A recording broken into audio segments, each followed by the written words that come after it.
अस्सलाम वालेकुम। इस्लामाबाद में स्टेज सेट हो चुका है। Stage has been set in Islamabad for the Saturday. हफ्ते के दिन जो टॉक्स हैं अमेरिका और ईरान के दरमियान, इनफैक्ट टॉक्स का ये पहला राउंड है।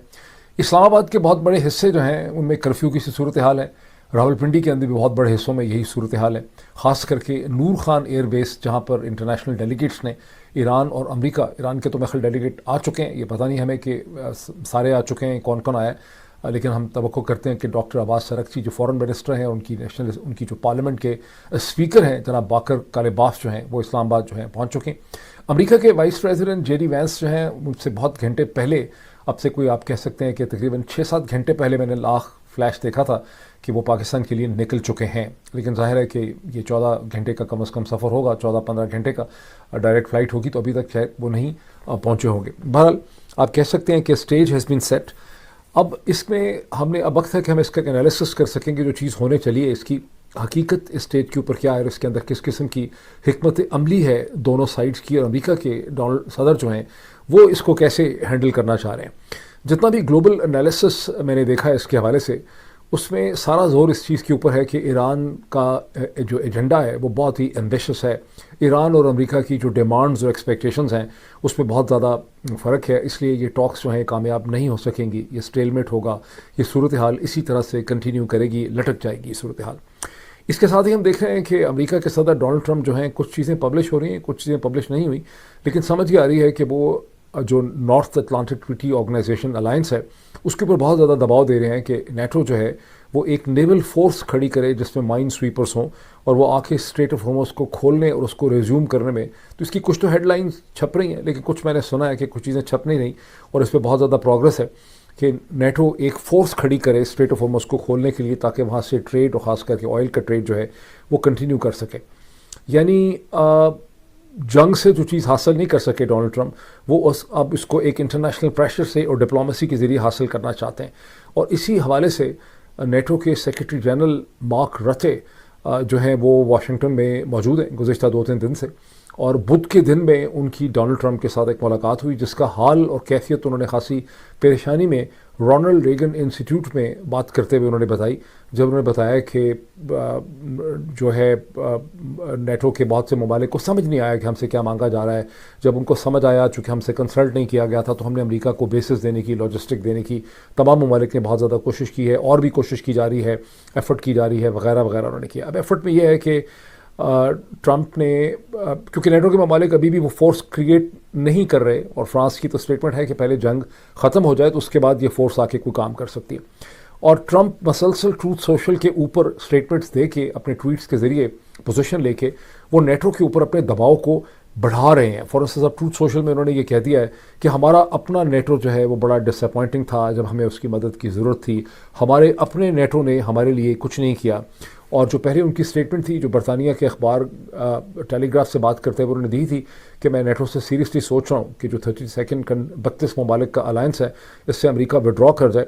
अब उनके जो बाकी ऑफिशियल्स हैं डोनाल्ड ट्रंप की टीम के, वो जगह जगह ये कहते फिर रहे हैं कि तकरीबन ये फैसला कर लिया है कि अगर हम विड्रॉ नहीं करेंगे तो हम नेटो से जो फोर्सेस हमारी यूरोप के अंदर हैं, जो 70,000 के करीब हैं, ख़ास करके बहुत बड़ी तादाद उनकी जर्मनी में है, कुछ ब्रिटेन में है, मुख्तलिफ जगहों पर, हम उनको विड्रॉ कर सकते हैं। और बच्चों की तरह डोनाल्ड ट्रंप ने अपनी जो प्रेस कॉन्फ्रेंस ख़त्म की थी ईरान के हवाले से, उसके आखिर में कहा कि हमें ग्रीनलैंड चाहिए, मुझे ग्रीनलैंड चाहिए, लेकिन ये हमें ग्रीनलैंड जो है वो हमें नहीं दे रहे। अच्छा, अब इन सारी चीज़ों का मतलब क्या है, ये जो डोनाल्ड ट्रंप की पोजीशन है। एक चीज़ मैं आपको शुरू में मुझे बतानी चाहिए थी। मुझे बहुत से लोगों ने फीडबैक किया और कंप्लेन किया है कि आप बहुत ज़्यादा इमेजेस ना दिखाएं, बिकॉज जब आप इमेजेस दिखाते हैं डॉक्टर साहब, आपका जो तसलसल है, जो कंटिन्यूशन है थॉट्स की, वो डिस्टर्ब हो जाती है। मैं भी एग्री करता हूँ कि वाकई जब बहुत ज़्यादा इमेजेस आप दिखाते हैं तो ऐसा होता है। लेकिन 2 इमेजेस मैंने स्क्रीन शेयर करके आपको दिखाने हैं। एक मैंने आपको मैप दिखाना है, और एक मैंने आपको टाइम्स ऑफ इसराइल की ख्वाजा आसिफ साहब के हवाले से मैंने आपको हेडलाइन दिखानी है कि ख्वाजा आसिफ साहब ने क्या कहा और टाइम्स ऑफ इसराइल ने या इसराइल के प्राइम मिनिस्टर ने उसका क्या पतंगड़ बनाया। अभी जो सब कुछ हमारे सामने, इससे हमें क्या समझ आता है कि इसका हम एनालिसिस करें।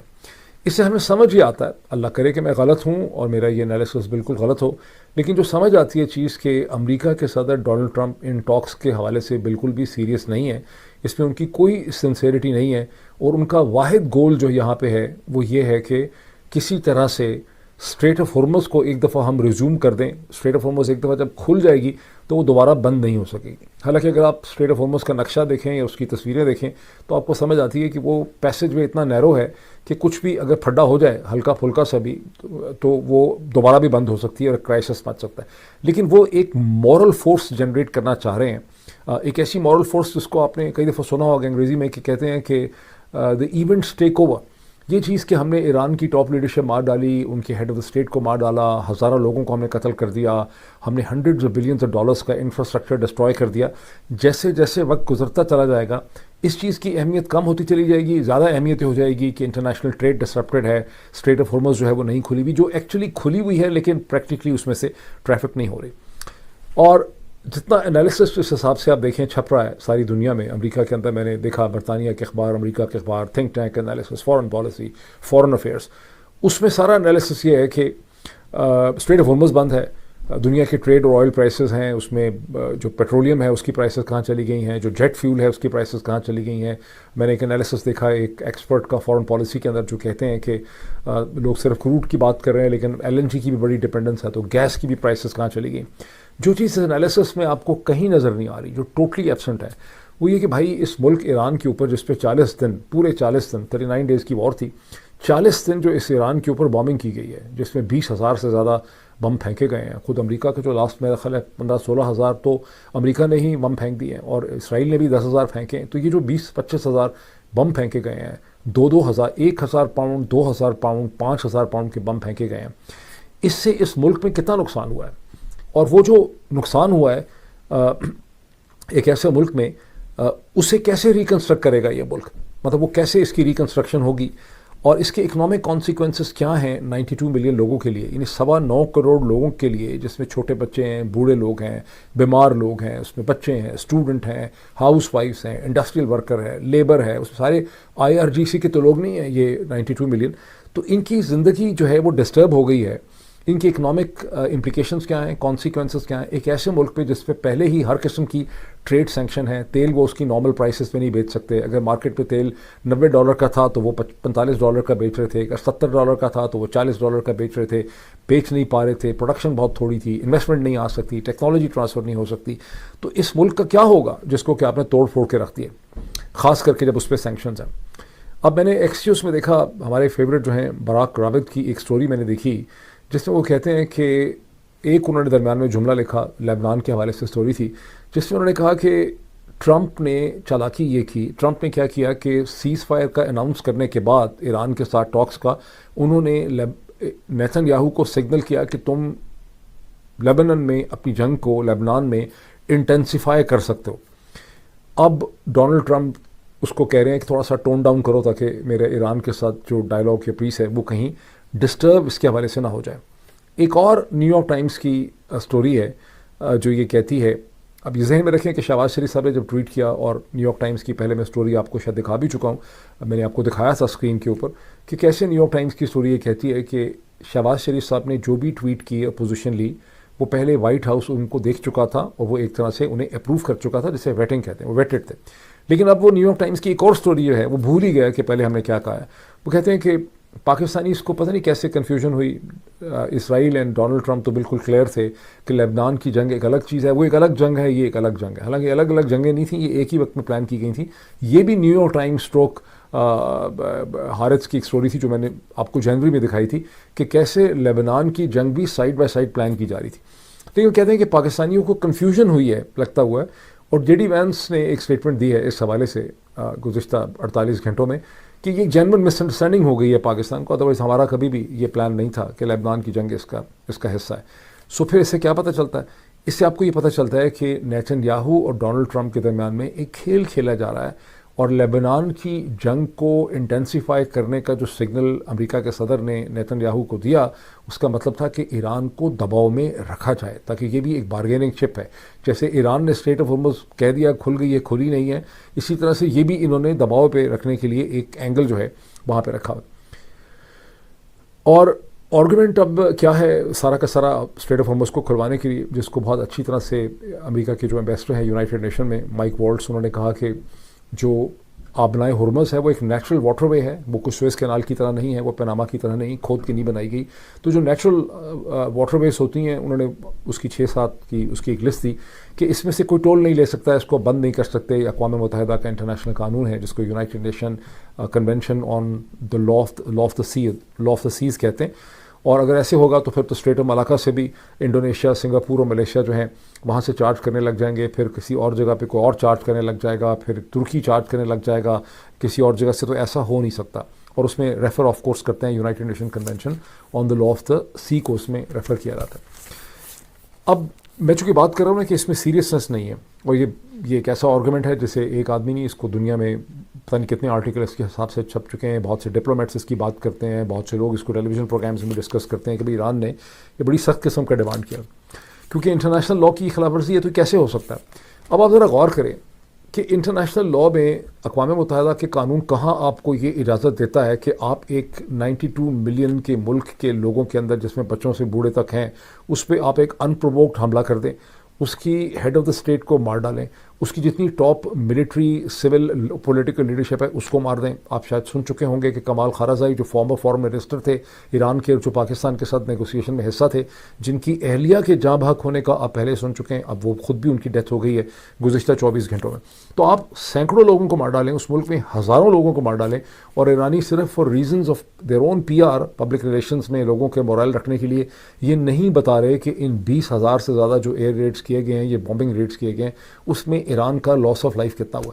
तो आप एक मुल्क को तोड़ फोड़ के रख दें, अक़वाम मुत्तहिदा को कोई कानून, कोई इंटरनेशनल कानून आपको इसकी परमिशन नहीं देता, और उनके जितने means of communication, transport, logistic, energy है उसको डिस्ट्रॉय कर दें। स्कूल, कॉलेज, यूनिवर्सिटियाँ, लाइब्रेरियाँ, hospital, bridges, rail station, train station, सब कुछ आप खड़का दें। ये कोई कानून आपको इसकी परमिशन नहीं देता। और जितना भी कानून इंटरनेशनल लॉ का है, वो इंटरनेशनल लॉ हो या म्यूनसिपल लॉ हो, उसकी बेसिस जो है वो मज़ाहिब हैं। और ये 3 मज़हब भी हैं जिन्होंने पिछले 1500 साल से लड़ के दुनिया का कुंडा कर दिया। बाकी मज़ाहिब की इतनी लड़ाई आपस में नहीं हुई जितनी दीन इब्राहिमी के जो फॉलोअर्स हैं, that is the juice, the Christians and Muslims, इनकी लड़ाइयाँ हैं। लेकिन कोड इनका बड़ा क्लियर है। और बाकी भी जो एंशिएंट मज़हब का जो कोड है, खा वो बेबीलोनियन कोड हो, रोमन कोड हो, हिंदुज़म का कोड हो, वो कोड बड़ा क्लियर है कि अगर आप एग्रेशन करते हैं, आप एक नाजायज़ किसी पे एग्रेशन करते हैं, तो फिर आपको उसका एक कॉम्पनसेशन जो है वो प्रोवाइड करनी है। लेकिन कॉम्पनसेशन की यहाँ पे कोई बात नहीं हो रही। जितना मैंने एनालिसिस देखा है पिछले 2 दिन का, कहीं कोई कॉम्पनसेशन की बात नहीं हो रही। तो इंग्लिश में एक प्रोवर्ब है जिसको आपने सुना होगा कि when there is a will there is a वे।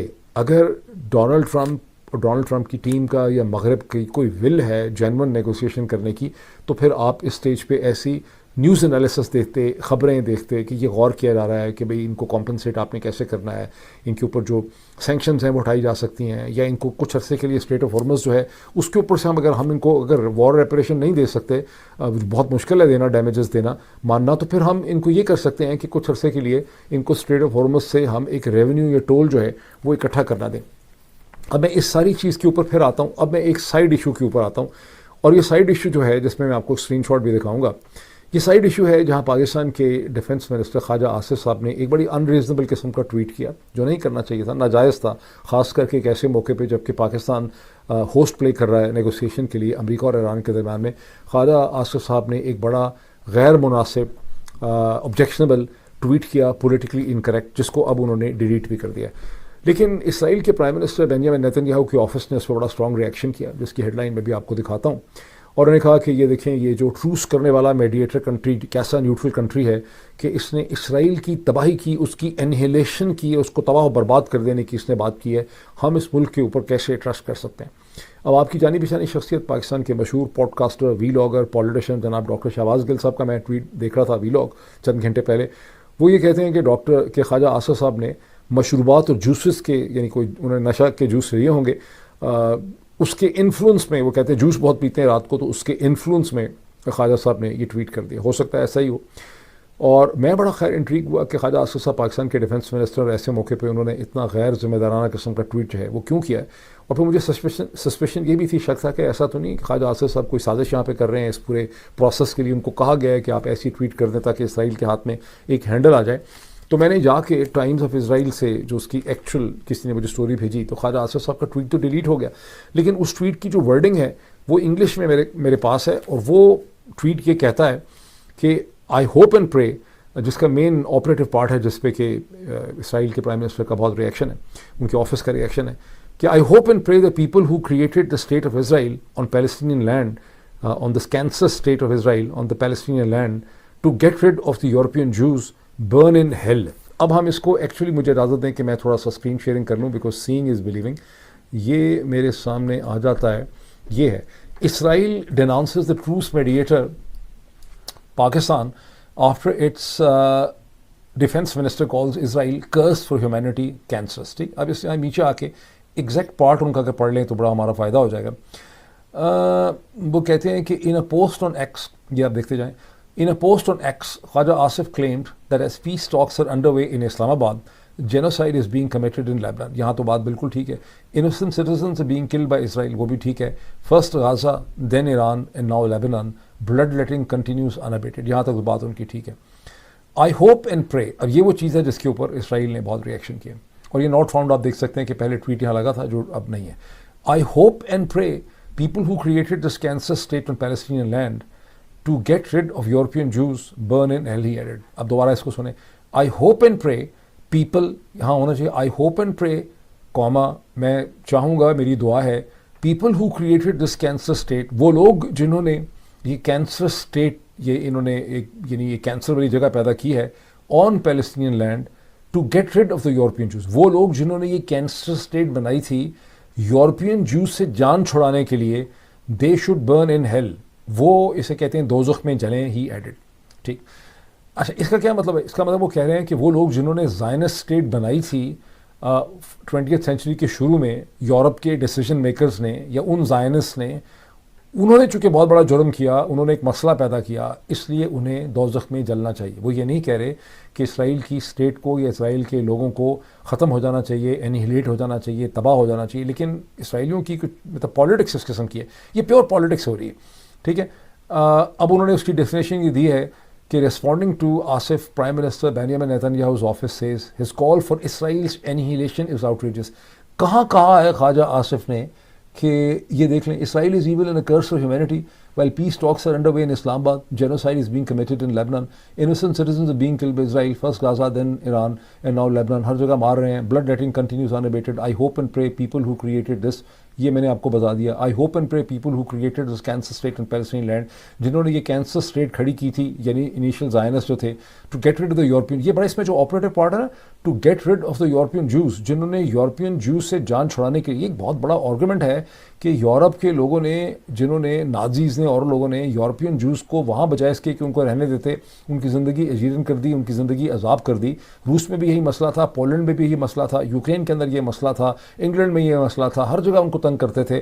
تو ان کو بیسکلی اس کا مطلب تو یہ ہے کہ انہوں نے جنہوں نے مسئلہ پیدا کیا وہ دوزخ میں جلیں. ٹھیک، لیکن اس کو انہوں نے کنورٹ کس چیز میں کر دیا ہے، یہ ان کی پالیٹکس ہے. اچھا، ہر وقت جب میں اسٹاپ شیئرنگ کرتا ہوں میں واپس آ جاتا ہوں. ٹھیک ہے، دیکھیں یہ ہر وقت کی جو پالیٹکس ہے نا زائنسٹ کی، وہ ایگزیکٹلی یہی ہے. جیسے ہی کوئی بات ایسی کرتے ہیں وہ فوری طور پہ کہتے ہیں کہ دیکھیں یہ ہمیں تباہ کرنے کی بات کر رہے ہیں. جب بھی کوئی کہتا ہے کہ یہ اسٹیٹ نہیں ہونی چاہیے، بھائی وہ یہ نہیں کہتے کہ وہ کہتے ہیں کہ 2 اسٹیٹ سولوشن ٹھیک نہیں ہے، 1 اسٹیٹ ہونی چاہیے. یہ 1 اسٹیٹ اور 2 اسٹیٹ کی کنفیوژن ہے جس میں یہ کھیلتے ہیں، اس کو آپ نے سمجھنے کی ضرورت ہے. جب کوئی کہتا ہے کہ یہ اسٹیٹ نہیں ہونی چاہیے تو وہ یہ نہیں کہتے کہ خدا نہ خواستہ یہودیوں کو یہاں پہ نہیں ہونا چاہیے، اسرائیلیوں کو نہیں ہونا چاہیے. وہ کہتے ہیں یہ اسٹیٹ کا اسٹرکچر اس طرح کا نہیں ہونا چاہیے جس میں صرف یہودیوں کے لیے، ایک مذہب کے لوگوں کے لیے اسٹیٹ بنائی گئی ہے. ایک ایسی اسٹیٹ ہونی چاہیے جو جوز کے لیے بھی ہو، مسلمانوں کے لیے بھی ہو، کرسچنس کے لیے بھی ہو، نان بلیورز کے لیے بھی ہو، ایتھیسٹ کے لیے بھی ہو، سب کے لیے ہو. ایک ایسی اسٹیٹ جو ہے وہ ہونی چاہیے. جب لوگ کہتے ہیں یہ اسٹیٹ جو ہے جو مذہب کے نام پہ بنائی جا رہی ہے، یہ اسٹیٹ غلط ہے. بہرحال اس کو انہوں نے خاصا پلے کیا. اب ہم واپس آ جاتے ہیں ایران اور یونائٹڈ اسٹیٹس کے ڈائلاگ اور ڈسکشن جو ہونی ہے صبح، اور اس میں ہم دیکھیں کہ ریئل ایشوز اصل میں کیا تھے اور ان کی بات کیا ہے.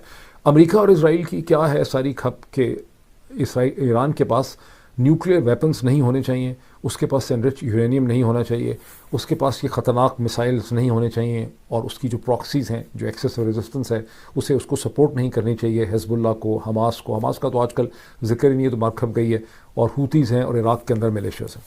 ایران کی طرف سے کیا ڈیمانڈز اور ایکسپیکٹیشنز ہیں کہ ہمارے اوپر جو پرائمری سینکشنز ہیں جو پہلے پرائمری سینکشنز یہ ہیں کہ امریکہ یا ویسٹ کی کمپنیز جو ہیں وہ ڈائریکٹلی ایران کے اندر انویسٹ نہیں کر سکتی. اگر کریں گی تو امریکہ کی ان کمپنیز کے اوپر سینکشن لگ جاتی ہے, فائنینشیل انسٹیٹیوشنز پہ, بینکس کے اوپر, بڑی بڑی انڈسٹریل گروپس پہ. اس لیے ایران میں کوئی بھی بڑا دنیا کا امریکہ یورپ کی کمپنی انویسٹ نہیں کر سکتی. دوسری سیکنڈری ہے کہ وہ جو ممالک اس کھاتے میں نہیں بھی آتے جنہوں نے خود کو سینکشنز نہیں لگائی ہوئی ہیں امریکہ یورپ کی طرح, جیسے پاکستان ہے, ہندوستان ہے, رشیا ہے, چائنا ہے, بہت سے مڈل ایسٹرن کنٹریز ہیں, ترکی ہے, اگر ان کی کوئی کمپنی بھی ایران میں انویسٹمنٹ کرتی ہے تو اس کے اوپر بھی امریکہ کی یورپ کی سینکشنز جو ہیں وہ لگ جاتی ہیں. وہ پھر وہاں بزنس نہیں کر سکتے. حبیب بینک UBL ہو گیا, وہ وہاں بزنس نہیں کر سکتے, تو وہ سیکنڈری سینکشنز ہو گئی. پھر اقوام متحدہ سے سینکشن لگائی ہوئی ہیں, اور پھر کچھ IAEA کی ریزولوشنز وغیرہ ہیں.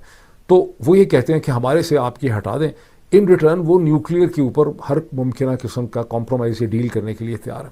ٹھیک, اب میں آپ کو ایک اور میپ دکھانا چاہتا ہوں یہ انڈرسٹینڈ کرنے کے لیے کہ جو ایران کہتا ہے وہ اس کی سگنیفیکنس کیا ہے اور اس کو کیسے سمجھنے سے روکا جاتا ہے. یہ ایک گوگل کا میپ ہے, اس کو تھوڑا سا بڑا بھی کر سکتے ہیں. ابھی آپ ذرا یہ غور کیجیے, یہ ایران ہے جہاں میرا یہ کرسر گھوم رہا ہے, یہ افغانستان ہے, یہ پاکستان ہے. یہ دیکھیں, یہ پاکستان سے ایران کے اندر آپ انٹر ہوتے ہیں, اور ایران سے اگر آپ سیدھا اوپر جاتے ہیں تو آپ ترکی میں انٹر کرتے ہیں, اور ترکی سے اوپر آپ اگر نکل جائیں تو یہاں سے یورپ شروع ہو جاتا ہے. یہ آپ کا باسفورس سے سارا کچھ آ رہا تھا.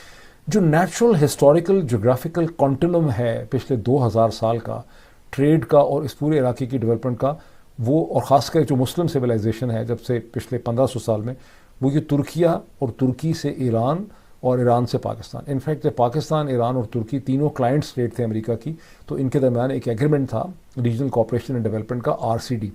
اب ایران پہ جب آپ نے سینکشن لگا دی اور پاکستان ایران کے ساتھ لیجٹمیٹ ٹریڈ نہیں کر سکتا, اور ترکی ایران کے ساتھ لیجٹمیٹ ٹریڈ نہیں کر سکتا, اور باقی بھی سب نہیں کر سکتے, انڈیا بھی نہیں کر سکتا جو نیچے ایک کنٹینیوشن میں آ جاتا ہے, تو آپ نے اس پورے خطے کی جو اکنامک, کمرشل اور ٹریڈ ڈیولپمنٹ ہے اس کا آپ نے راستہ یہاں پہ روکا ہوا ہے.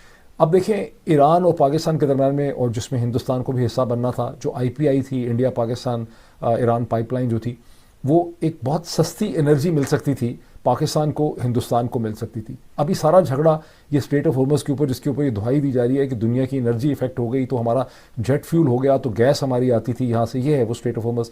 یہ ادھر عمان ہے, یہ نیچے عمان ہے, یہ UAE ہے, اور میں اس کو اگر بڑا کروں گا تو آپ اس کو بہتر طور پہ دیکھ سکتے ہیں. یہ دیکھیں, تھوڑا سا میں نے بڑا کر دیا.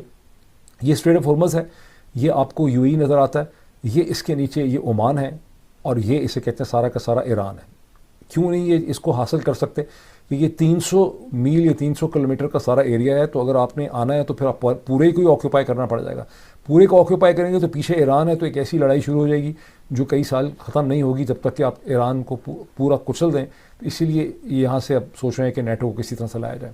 ٹھیک, اب میں یہ پوائنٹ آپ کے سامنے رکھنا چاہتا ہوں کہ امریکہ اور اور اسرائیل آپ کو کہیں میپ میں نظر آیا؟ نہیں نظر آیا. اسرائیل یہاں ہے, یہ دیکھیں, یہ سارا نانا سا اسرائیل ہے جس نے یہ ساری مصیبت بنائی ہے. میں دیکھوں میں کتنا بڑا کروں کہ اسرائیل نظر آیا آپ کو. یہ دیکھیں, یہ اسرائیل ہے.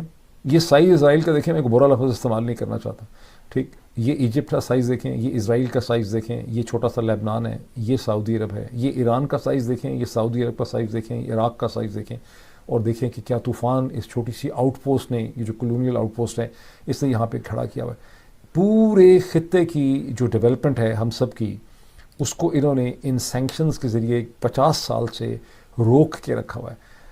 1979 کی جنگ سے پہلے جو اسلامک ریولوشن, ایران عراق کی جنگ ہوئی, جو سب سے بڑی اکانومی تھی مشرق وسطیٰ کی, جو میں نے آپ کو کئی دفعہ بتایا ہے, وہ ایران کی تھی جو اس وقت تقریباً $81 بلین کی تھی. سعودی عرب کی اکانومی اس وقت $80 بلین کی تھی. پاکستان کی اکانومی 17 بلین کی تھی. اور یہ جو سارے ہیں جو ابھی نظر آپ کو نہیں آ رہے, یہاں پہ کویت ہے, یہاں پہ UAE ہے, اس کی $14 بلین کی, یہ $11 بلین کی ٹوٹل اکانومی تھی اس وقت, جب ایران کی اکانومی $81 بلین کی تھی. ان سینکشنز کے نتیجے میں آج بھی ایران کی اکانومی $450 بلین کی ہے. UAE کی اکانومی اس وقت میرا خیال ہے $600 بلین کی ہے. اسرائیل کی اکانومی 14, 15, 16 بلین کی تھی, وہ آج $600 بلین کی ہے. سعودی عرب جس کی اکانومی $80 بلین کی تھی, وہ اس وقت تقریباً $1.3 ٹریلین کی ہے. اس ایران کے اوپر اگر آپ پرائمری سیکنڈری سینکشن ہٹا دیں, اس کو ٹریڈ کرنے دیں, اس میں انویسٹمنٹ کرنے دیں, اب اس کو آپ نے تباہ بھی کر دیا ہے, تو وہ ایران جو تھا اس کی اس وقت اکانومی کم از کم بھی 1.5 ٹریلین سے 2 ٹریلین کی ہوتی, بیکاز ایران کے پاس صرف ریسورس نہیں ہے آئل اینڈ گیس کا, ایران کے پاس اس پورے خطے کی سب سے کیپیبل, انڈیا اور پاکستان کو چھوڑ دیں, آگے پیچھے دیکھیں ایران کے کیا ہے, افغانستان, ادھر ترکمانستان, یہ سارے ستانز, ادھر عراق, ادھر سیریا, ادھر ترکی اگر کہیں کیپیبل ہیومن ریسورس پائی جاتی ہے وہ ادھر سعودی عرب میں نہیں ہے، وہ عمان میں نہیں ہے، وہ یمن میں نہیں ہے.